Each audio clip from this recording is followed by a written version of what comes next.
अच्छा जी, कंटिन्यू करते हैं। अ, आपकी जो एसक्यूएल की स्टेटमेंट्स होती हैं वो बहुत ज़्यादा कम्प्लेक्स भी हो सकती हैं, ठीक है। कम्प्लेक्स से मुराद के मल्टीपल स्टेटमेंट्स का मजमुआ भी हो सकती हैं, ठीक है। अभी क्योंकि हम अभी इसको स्टार्ट कर रहे हैं, समझ रहे हैं कि स्टेटमेंट्स कैसे लिखते हैं, तो हम इतनी कम्प्लेक्सिटी में नहीं जाएंगे ताकि हमारे लिए ज़्यादा मुश्किल ना हो, और हम सिंपल सिंपल स्टेटमेंट्स को ही डिफाइन करेंगे और उन्हीं को यूज़ करेंगे मेनली, ठीक है। अदरवाइज आपकी जो है स्टेटमेंट्स बहुत ज़्यादा कम्प्लेक्स हो सकती हैं। मतलब अगर आप कहीं ऐसी स्टेटमेंट देखें जिसकी आपको समझ ना आए, तो it could be a complex form of that statement, ठीक है। तो नेक्स्ट हम देखते हैं कि किस तरह से अब टेबल क्रिएट करना है, ठीक है। तो सिमिलरली हम क्या करते हैं कि उसी तरह से जो स्टेटमेंट हमने हमारे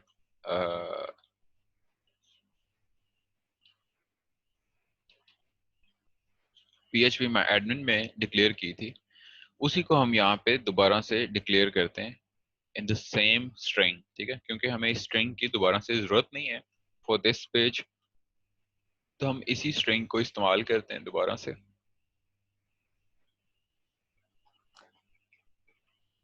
और इसके अंदर क्या लिखते हैं जी, क्रिएट टेबल, ठीक है। और यहाँ पे टेबल का नाम बता देते हैं कि हमें टेबल कौन सा चाहिए। टेबल हमें चाहिए जी एम्प्लॉय का, ठीक है। और उसके अंदर हमारी कुछ फील्ड्स होंगी। आप यहाँ पे एंटर भी प्रेस कर सकते हैं या विदाउट एंटर भी आप लिख सकते हैं, ठीक है। तो आप यहाँ पे एम्प्लॉय आईडी लिख देंगे, जो जो भी आपकी फील्ड्स हैं। ये इंटीजर टाइप का होगा, और नेम ये वेरिएबल कैरेक्टर टाइप का होगा, उसकी लेंथ 255 होगी, ठीक है। और उसके बाद एम्प्लॉय डेजिग्नेशन आ जाएगी, और ये भी वेरिएबल कैरेक्टर का होगा, ठीक है। और उसके बाद आप employ sorry M underscore salary department,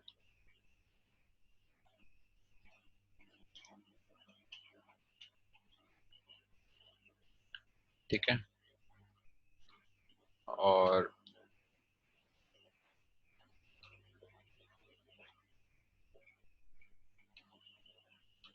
यहाँ पे हम करेंगे comma separated and now it's salary.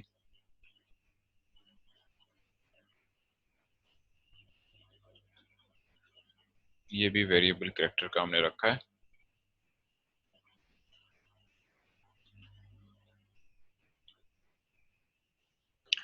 तो ID, name, designation, department and salary, ठीक है।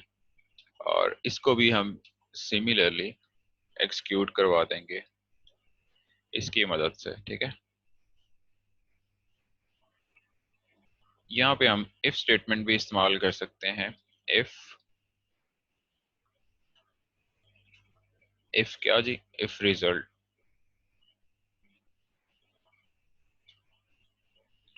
ठीक है। तो क्या करें, इको डेटाबेस सक्सेसफुली क्रिएटेड या क्रिएटेड।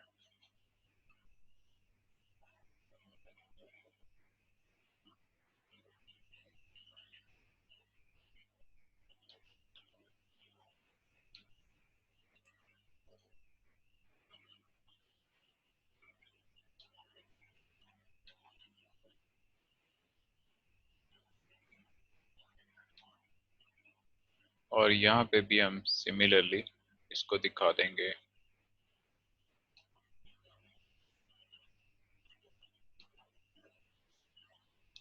कि भाई आपका टेबल भी जो है ना वो क्रिएट हो गया,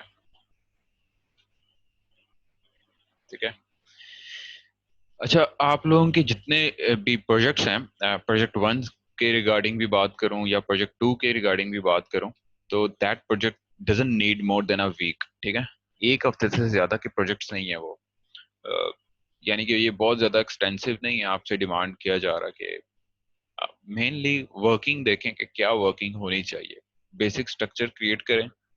एक हफ्ते से ज्यादा का प्रोजेक्ट नहीं है आपका, लेकिन क्योंकि आप लोग फोकस नहीं कर रहे हैं चीजों के ऊपर, तो दैट रिक्वायर्स मोर टाइम। तो जो मेन रीजन है, otherwise if a professional is doing the same type of projects, तो उसको एक हफ्ते से ज्यादा भी नहीं लगेगा। ठीक है, वो शायद 2-4 दिन के अंदर ही उसको कंप्लीट करके। तो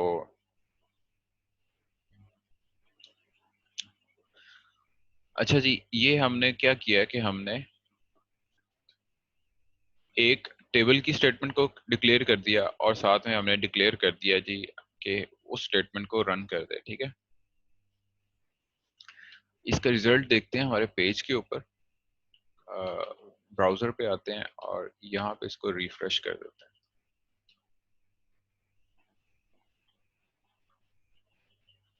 ठीक है जी, रिफ्रेश कर दिया हमने, और रिफ्रेश करके हम इसका रिजल्ट चेक करते हैं। अब क्योंकि डेटाबेस इज ऑलरेडी क्रिएटेड है, ठीक है, तो इसका मतलब है कि क्या हुआ होगा, इसका मतलब है कि वो कहीं ना कहीं एरर क्रिएट हुआ होगा। ठीक है, और जिसकी वजह से फर्दर एग्जीक्यूशन भी नहीं हुई होगी। ठीक है, तो हम क्या करते हैं कि अपने कोड में से जो नई डेटाबेस बनाने का स्टेटमेंट है उसको रिमूव कर देते हैं। ठीक है, अदरवाइज वो हमारे लिए प्रॉब्लम क्रिएट करेगी। तो ये जो हमारा नई डेटाबेस बनाने का कोड है, क्योंकि हम ये इसको ऑलरेडी कंस्ट्रक्ट कर चुके हैं, ठीक है, तो इट विल क्रिएट एरर। या यहाँ पे अगर हम एल्स पार्ट में लिखते कि अगर ये एक्सिक्यूट सक्सेसफुली नहीं हुई है, तो साथ में इको करवाए कि देयर इज सम एरर। ठीक है, तो वो कर सकते हैं। फिल वक्त हम इसको कमेंट कर देते हैं ताकि हमारे जो टेबल्स हैं वो क्रिएट हो सके। ठीक है, तो जहाँ पे एरर क्रिएट आया होगा, एरर अकर किया होगा, उसके फर्दर कोड भी रन नहीं किया होगा। ठीक है, तो वापस आते हैं ब्राउजर में।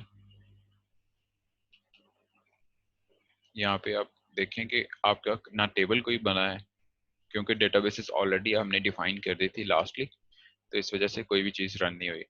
तो हम इसको दोबारा से रिफ्रेश करते हैं,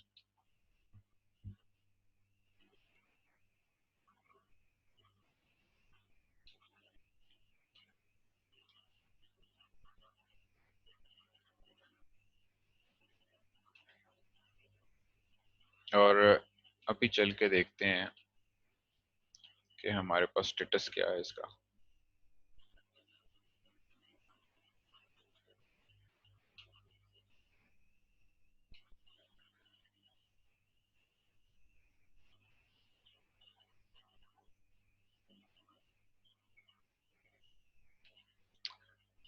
हम यहाँ पे एरर भी जो है वो मेंशन कर देते हैं एल्स पार्ट में, ताकि हमें अगर कोई एरर क्रिएट कर रहा है तो हमें उस एरर का भी पता चल जाए। ठीक है, तो सेम वे है एरर को देखने का कि आपका एरर क्या जनरेट हो रहा है। ठीक है,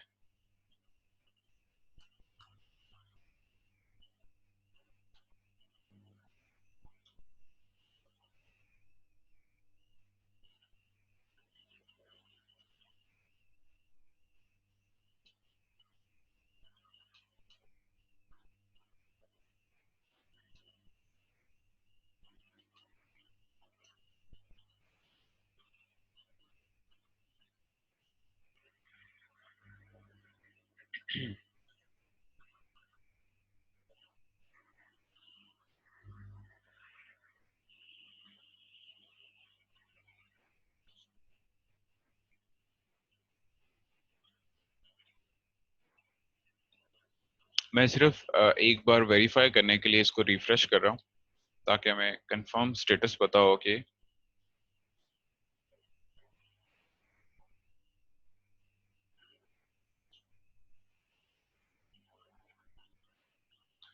ठीक है, अभी हमें कंफर्म है कि हमारा जो टेबल है वो क्रिएट नहीं हुआ है। ठीक है, तो हम लोग आ जाते हैं अब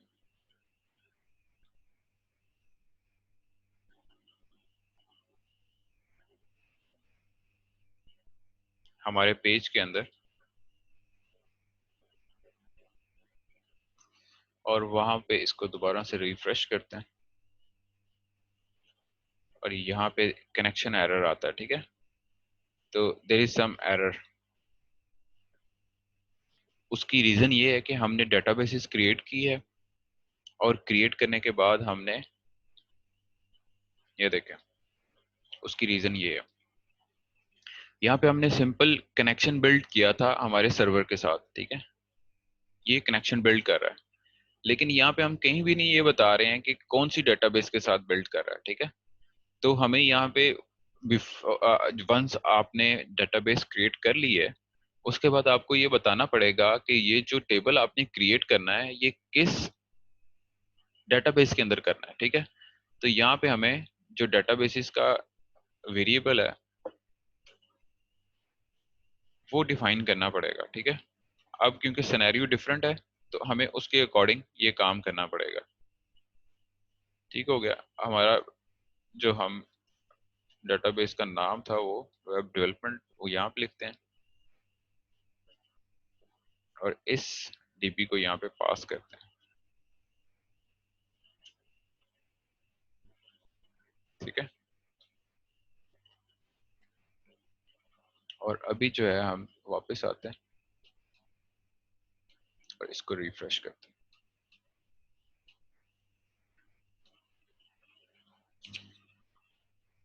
ठीक है जी, अभी आपका टेबल क्रिएटेड का मैसेज आ रहा है, ठीक है। तो that was a logical error कि आपने जब डेटाबेस क्रिएट कर लिया तो क्रिएट करने के बाद आपने कनेक्ट भी तो करना है उसके साथ, ठीक है। तो क्योंकि ऊपर जो कनेक्शन बिल्ड होता है वो बेसिकली आपके सर्वर के साथ आपका कनेक्शन बिल्ड अप होता है, ठीक है। अच्छा, अभी इसको रिफ्रेश करते हैं।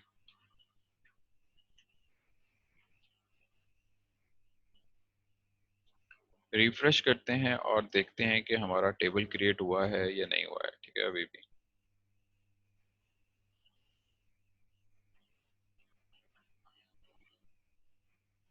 ठीक है, एम्प्लॉय का टेबल हमें नजर आ रहा है, और इसके ऊपर हम इसका स्ट्रक्चर देख लेते हैं।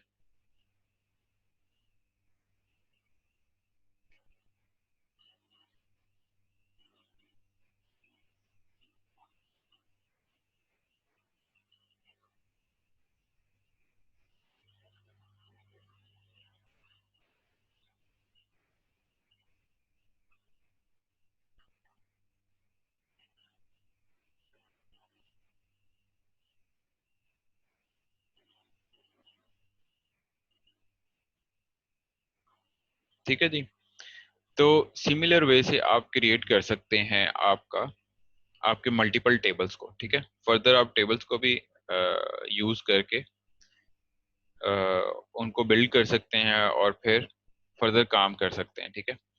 इस वक्त हम ये करते हैं कि इसमें एंट्रीज करते हैं। इस डेटाबेस को यूज करते हुए हम कुछ एंट्रीज करवाते हैं, ठीक है। वो एंट्रीज हम क्या करवाएंगे, हम अपने कोड में वापस आते हैं और कोड पार्ट में हम कनेक्शन बिल्ड हो गया। अब फर्दर ये फाइल आपकी एक ही फाइल के अंदर आप चेंजेस नहीं करते हैं। जब आपकी सिस्टमैटिक वे से आप आपके माइंड के अंदर या ऑन पेपर आप एक फ्लो डिफाइन कर लेते हैं कि इस तरह से ये फ्लो होगा आपके आपके प्रोजेक्ट का, आपके आपके आप जो काम कर रहे हैं उसका। तो आप उसके अकॉर्डिंग फाइल्स को डिफाइन करते हैं। जैसे कि आपने डेटाबेस का कनेक्शन बिल्ड किया तो आप कनेक्शन के नाम से एक फाइल बना लेते हैं, ठीक है। और आप क्या करते हैं कि हर फाइल के टॉप पे उसको इंपोर्ट कर लेते हैं, इंक्लूड कर लेते हैं, ताकि जब भी इस फाइल के अंदर कोई भी एग्जीक्यूशन होनी है तो आपका जो कनेक्शन के नाम से कनेक्शन बिल्ड करना है आपने, वो आप इजीली कर सकें, ठीक है। तो हम इसको as treating connection dot P H P, ठीक है, इसको एज इट इज रहने देंगे और बाकी हम यहाँ पे चेंजेस करते जाएंगे।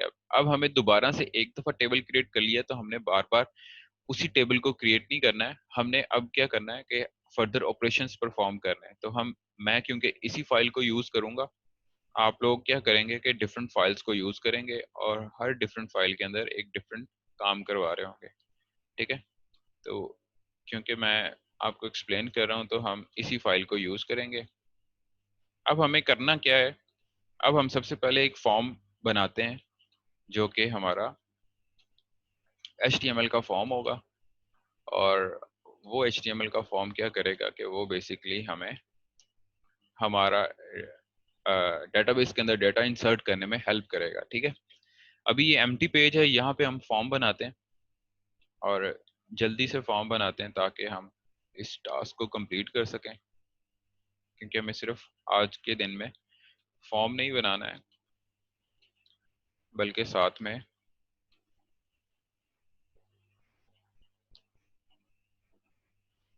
उसके ऊपर डिफरेंट जो डेटाबेस के अंदर है उसके अंदर डिफरेंट ऑपरेशंस भी परफॉर्म करने हैं, जैसे कि अपडेट करना है, डिलीट करना चाह रहे हैं हम, तो ठीक है, एक सिंपल फॉर्म डिफाइन करता हूँ मैं जी, और उसके अंदर डिफरेंट इनपुट फील्ड्स जो है वो गेट कर लेते हैं। सबसे पहले जी हम जो आईडी रख रहे हैं यहाँ पे, आईडी को हम ऑटो इंक्रीमेंट कर देंगे ताकि वो ऑटोमेटिकली इंक्रीमेंट होता रहे। तो हमें आईडी यहाँ पे डिफाइन करने की जरूरत नहीं है। यहाँ पे हम सिंपली एम्प्लॉय का नेम लेंगे, ठीक है, और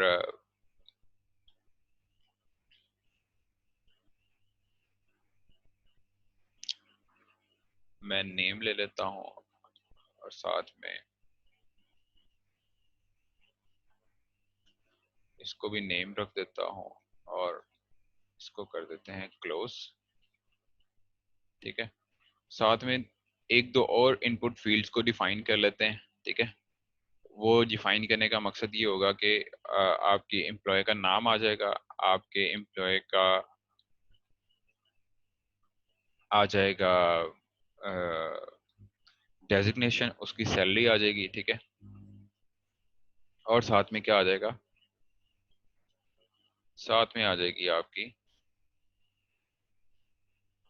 एम्प्लॉय से रिलेटेड वो सारी फील्ड्स जो हमने डिफाइन की हैं इनसाइड ऑफ द बॉडी। ठीक है, इनसाइड द डेटाबेसेस। इसी को मैं कॉपी कर लेता हूँ और यहाँ पे मैं पेस्ट करता हूँ तकरीबन 4 बार। ठीक है, क्योंकि हमारी आईडी के अलावा 4 और एंट्रीज हैं डेटाबेस के अंदर। हमने उन एंट्रीज को जो हमने फील्ड्स क्रिएट की हैं उनको जरूर याद रखना है। ठीक है, सेकंड वाज डिपार्टमेंट डेजिग्नेशन। ठीक है, तो इसको मैं 10 ही रहने देता हूँ और इस वेरिएबल को भी 10 कर देते हैं। ये भी टेक्स्ट टाइप का होगा। Next it will be department DP dep रख देते हैं और डीपी, और यहाँ पे इन्वर्टेड कॉमा हमसे डिलीट हो गया है, इसका नाम हम सेल कर देते हैं। ठीक है, ये रिप्रेजेंटेशन है, आप अपने हिसाब से इसको रख सकते हैं वेरिएबल्स के नेम डिफरेंट। ठीक है, अच्छा, ये चीज क्रिएट कर ली है और साथ में हमने ये बताना है कि ये ये होगा एम्प्लॉय नेम।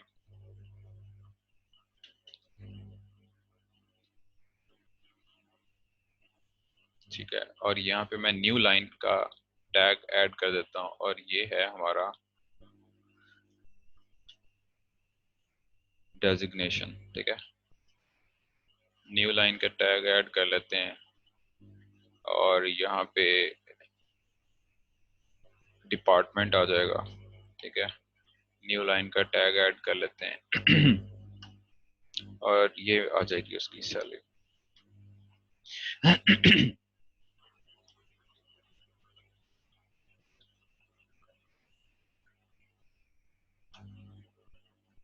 ठीक है, ये हमारा एक फॉर्म जो है हम रफली उसको ड्रॉ कर रहे हैं ताकि हम ऑपरेशन परफॉर्म कर सकें, इंसर्ट कर सकें इस डाटा को इनसाइड द, इसका आ जाएगा जी action.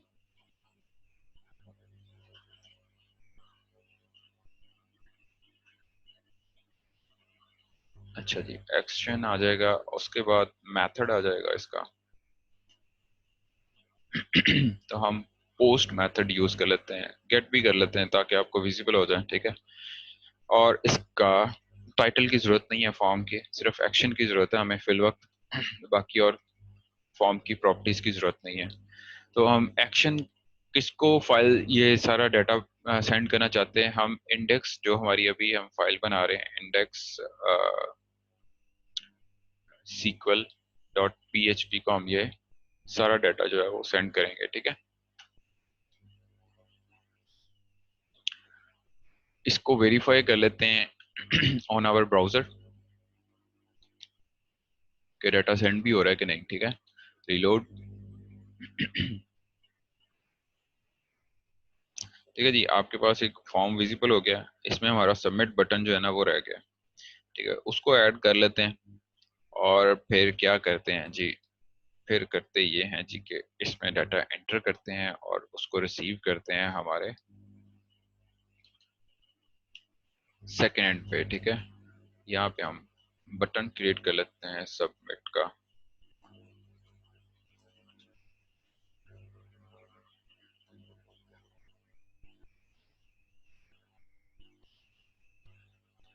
Submit type it will be a button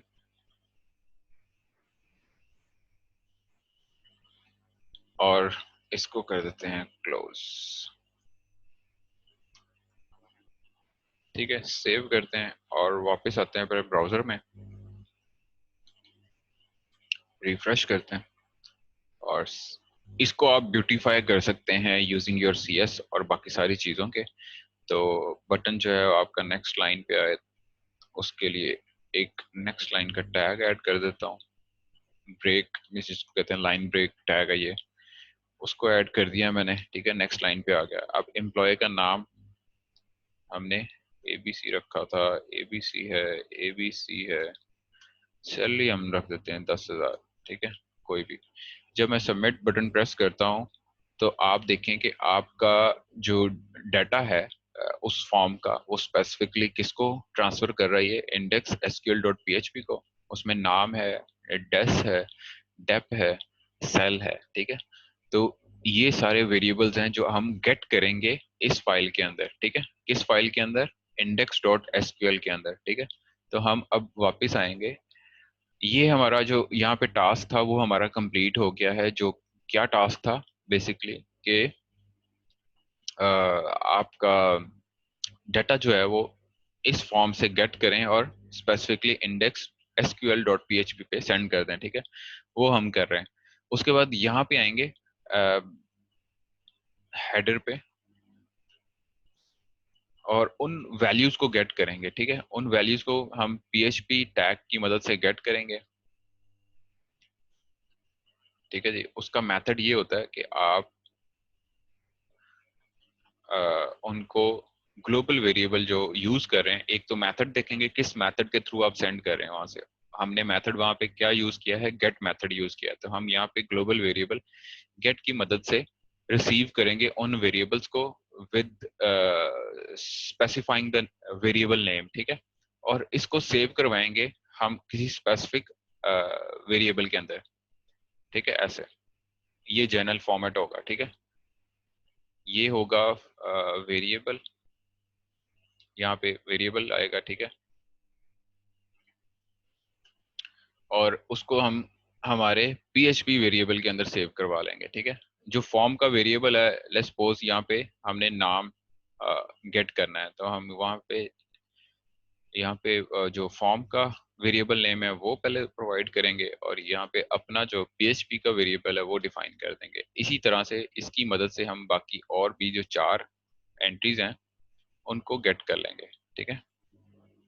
मैं इसको कॉपी पेस्ट करता हूँ ताकि मैं बाकी 4 एंट्रीज को भी यहाँ पे ले आऊं, ठीक है।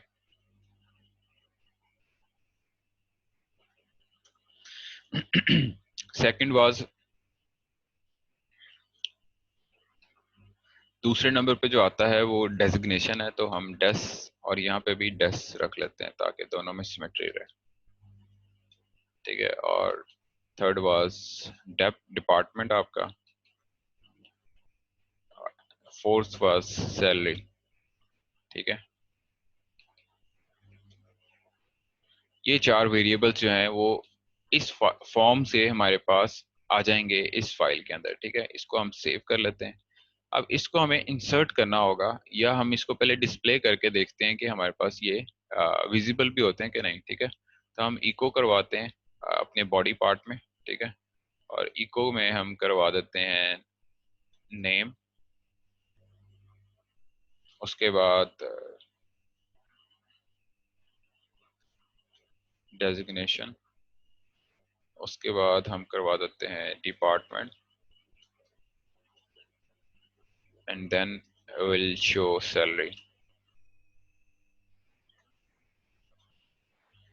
ठीक है जी। अब इनके दरम्यान में हमने वेरिएबल्स को लेके आना है, तो हम कंकैटिनेशन यूज करेंगे। ठीक है, और कंकैटिनेट करते जाएंगे इन तमाम, यहाँ पे आ जाएगा $, नेम। ये सिर्फ चेक करने के लिए कि इधर are we getting exactly what we are requiring, जो हमें चाहिए जो हम रिसीव करना चाहते हैं, हमें वो चीज मिल भी रही है कि नहीं। ठीक है, ये सिर्फ वेरीफाई करने के लिए। ठीक, इसके बाद क्योंकि हम इंसर्ट की स्टेटमेंट को यूज करते हुए इसको इंसर्ट करेंगे इनटू आवर रिक्वायर्ड डेटाबेस। ठीक है, टेबल के अंदर इसका है डेस, और इसी तरह से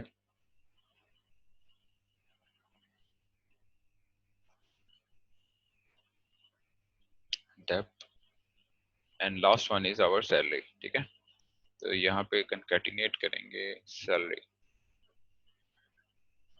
SEL सेमी कॉलन, स्पेसेस देख लेते हैं हमारी, वो ठीक है। सेव करते हैं और वापस आते हैं अपने ब्राउजर पे और इसको रिफ्रेश करते हैं। ठीक है, क्योंकि ऑलरेडी जो डाटा है वो आपके यूआरएल के अंदर पड़ा हुआ है। ठीक है, तो इस पेज को मैं सिंपली रिफ्रेश करूंगा तो उसी डाटा को पिक करके वो नीचे प्रिंट कर देगा। ठीक है, अभी यहाँ पे एरर आ रहा है जी सेल का। ठीक है, तो वो देख लेते हैं कि SAL है, SEL नहीं है। ठीक है, तो उसको करेक्ट कर लेते हैं स्पेलिंग को। यहाँ पे हमारा AL है। ठीक है, और इसको अगर SEL भी रहने देंगे तो ये वेरिएबल नेम है, इससे कोई फर्क नहीं पड़ता है। लेकिन इससे फर्क पड़ता है क्योंकि ये वो वेरिएबल नेम है जो फॉर्म हमें सेंड कर रहा है। अगर हम रिसीव वो नहीं करेंगे, उसी नाम से कॉल नहीं करेंगे, तो वो हमें डाटा प्रोवाइड नहीं करेगा। ठीक है, उस स्पेसिफिक सेल का। ठीक है, उस स्पेसिफिक फील्ड का कह लें आप। तो इसका सेम होना जरूरी है। ये आप अपने डिफाइन कर सकते हैं एज पर जिस तरह से भी आप उसको समझते हैं। ठीक है, तो यहाँ पे मैं इसको दोबारा से रीलोड करता हूँ। तो name ABC, designation ABC, department ABC। मैंने फाइल सेव नहीं की है, सेव करता हूँ, रिफ्रेश करते हैं दोबारा से। ठीक है, ये काम हम कर चुके हुए हैं हमारे PHP में, जब हमने फॉर्म्स को डिस्कस किया था कि फॉर्म्स को कैसे हम सबमिट करते हैं। ठीक है, ये इतना सा काम हम पहले ऑलरेडी कर चुके हुए हैं। अब हमने सिंपली क्या करना है कि इन्हीं फील्ड्स को सबमिट करना है हमारी डेटाबेस के अंदर यहाँ पे। ठीक है, ताकि हम इनको देख सकें, इंसर्ट कर सकें हमारे एम्प्लॉय टेबल के अंदर। तो सिंपली क्या करते हैं, इंसर्ट की एक स्टेटमेंट है, उसको यूज करते हैं, हमारे कोड पार्ट में आते हैं और यहाँ पे इसको कर देते हैं कमेंट, ताकि ये एग्जीक्यूट ना हो। और यहाँ पे SQL के नाम से वेरिएबल डिफाइन करते हैं स्ट्रिंग का, और इंसर्ट करते हैं इनटू किसमें जी, इंसर्ट करते हैं हमारे डेटाबेसेस के अंदर।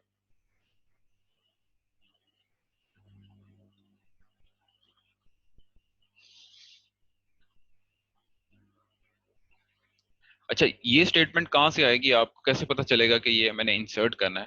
पहले हम आते हैं हमारे ब्राउजर पे, माय SQL में। ठीक है, यहाँ पे, और यहाँ पे हम करते हैं एम्प्लॉय के अंदर आते हैं, और ये जो इंसर्ट टैब है आपकी, ठीक, इस टैब के ऊपर क्लिक करें। क्लिक करेंगे तो आपके पास यहाँ पे एक फॉर्म अवेलेबल होता है जिसमें आप डाटा इंसर्ट कर सकते हैं। ठीक है, हम सबसे पहले आईडी को जो है वो ऑटो इंक्रीमेंट कर दें, ताकि आपकी जो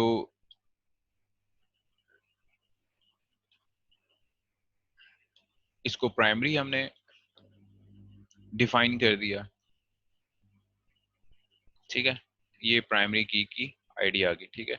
दूसरा इसमें ये चेंज करते हैं हम कि इसको ऑटो इंक्रीमेंट करते हैं, ताकि जो हम इसके अंदर इंसर्ट करें वो एक ही फर्स्ट आईडी के ऊपर ना इंसर्ट होता जाए, वो नेक्स्ट आईडीज के ऊपर चलता जाए, ठीक है, ऑटोमेटिकली वो इंक्रीमेंट होता जाए, ठीक है।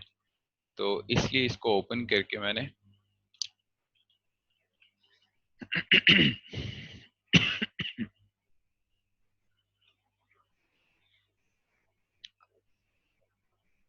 और इसको सेव कर लेते हैं।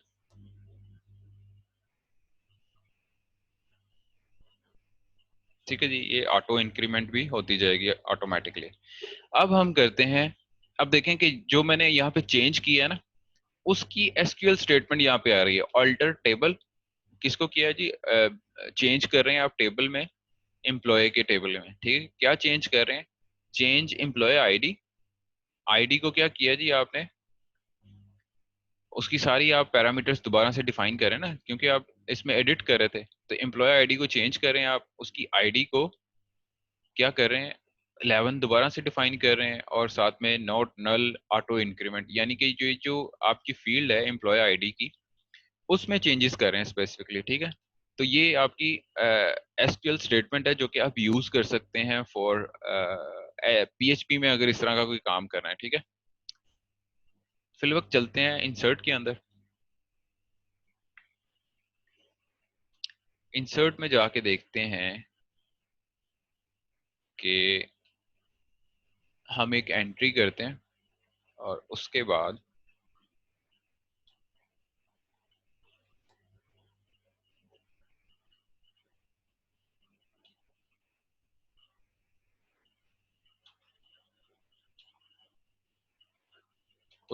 हम देखते हैं कि यहाँ पे उस स्टेटमेंट को हम कैसे लिखेंगे, ठीक है। मैं सिर्फ दिखाना चाहता हूँ ताकि आप लोग कंफ्यूज ना होते रहें कि भाई अगर हमने एक स्टेटमेंट लिखनी है तो उसको कैसे लिखना है, ठीक है। तो यू कैन सी कि किस तरह से वो स्टेटमेंट डिफाइन कर सकते हैं आप लोग, और कहाँ से आपको मिलेगी वो स्टेटमेंट दोबारा से अगर आपने ढूंढनी हो तो, ठीक है। एक तो आप गूगल भी कर सकते हैं, दूसरा आप इस तरीके के साथ भी स्टेटमेंट्स को देख सकते हैं कि इंसर्ट इनटू स्पेसिफिक डेटाबेस, आप टेबल बताते हैं, उस टेबल के अंदर फिर वो एंट्रीज बताते हैं सारी, ठीक है। उन एंट्रीज में से कौन कौन सी एंट्रीज को आपने डेटाबेस में इंसर्ट करना है वो भी दिखाते हैं, ठीक है।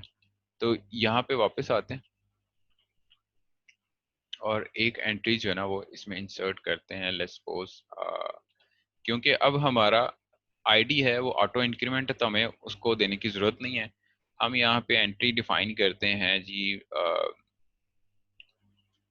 असलम की, डेजिग्नेशन ही इज सीईओ, और डिपार्टमेंट उसका जनरल लिख देते हैं। सैलरी उसकी है जी 1 लाख के करीब, शायद इससे भी ज्यादा, ठीक है। तो इसको करते हैं इनको। अब अपनी स्टेटमेंट देखनी है हमने, ठीक है। ये इंसर्ट करने के बाद हमारे पास ये एक स्टेटमेंट हमें शो करवाएगा जो बेसिकली यहाँ पे नजर आ रही है आपको, ठीक है। क्या लिखा हुआ है? इंसर्ट इनटू एम्प्लॉय, ठीक है, और फिर उसके अंदर स्मॉल ब्रैकेट्स। ये स्टेटमेंट हमने लास्ट वीक में हमने इसको यूज किया था इंसर्ट को, ठीक है। तो आप वहां से भी देख सकते हैं वैसे तो, लेकिन ये कि कैसे करेंगे? Insert into employ, small brackets के अंदर वो सारी फील्ड्स के नाम बताते हैं विद कॉमा सेपरेटेड, और फिर उसकी वैल्यूज को बताते हैं कौन कौन सी वैल्यूज, और वो भी उसी तरह से आएंगी आपकी कॉमा सेपरेटेड, ठीक है। तो आप यहाँ से इसको कॉपी कर सकते हैं, ठीक है। और यहाँ पे अब हम ब्राउज करते हैं इसको कि ये जो हमने अभी इंसर्ट की है वैल्यूज, ये हमारी डेटाबेस के अंदर आ भी रही है नजर या नहीं आ रही, ठीक है।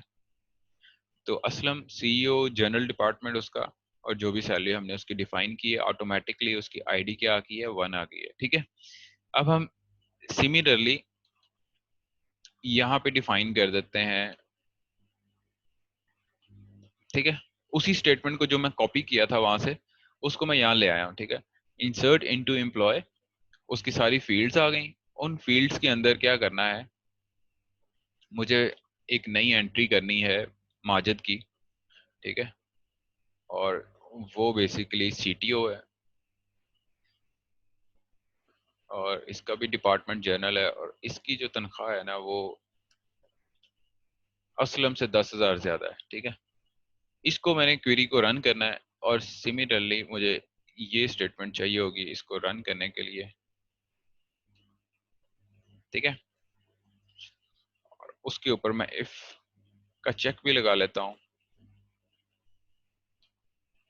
कि भाई अगर ये सक्सेसफुली रन हो गई है, तो मैं यहाँ पे लिख देता हूँ एंट्री इंसर्टेड, ठीक है। अब मुझे ये बताएं, ये जो मैंने स्टेटमेंट यहाँ पे लिखी है ये सही लिखी है?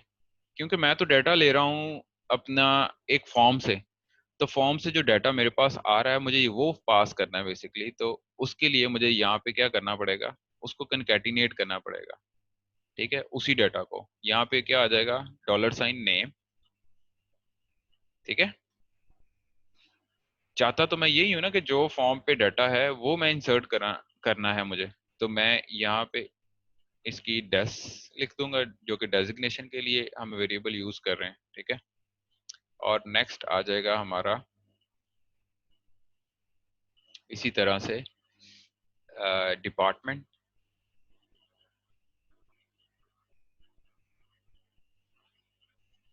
और सॉरी इसका हम इसको कंकैटिनेट करना भूल गए, कंकैटिनेट करते हैं। और इसी तरह से आपकी जो सैलरी है उनको उसको कंकैटिनेट करते हैं विद सेल के साथ, ठीक है, जो आपने वेरिएबल डिफाइन किया हुआ है। यहाँ पे हमारा टास्क जो है ना वो कंप्लीट होता है कि हम क्या करना चाहते थे, ठीक है। अब यहाँ पे एक चीज जो है मेरा ख्याल, स्मॉल ब्रैकेट जो है वो हमसे डिलीट हो गई है, उसको हम कर लेते हैं क्लोज, ठीक हो गया। और उसको हम कर लेते हैं, ठहरे एक मिनट, ये चीज इसको हम यहाँ से डिलीट कर देते हैं।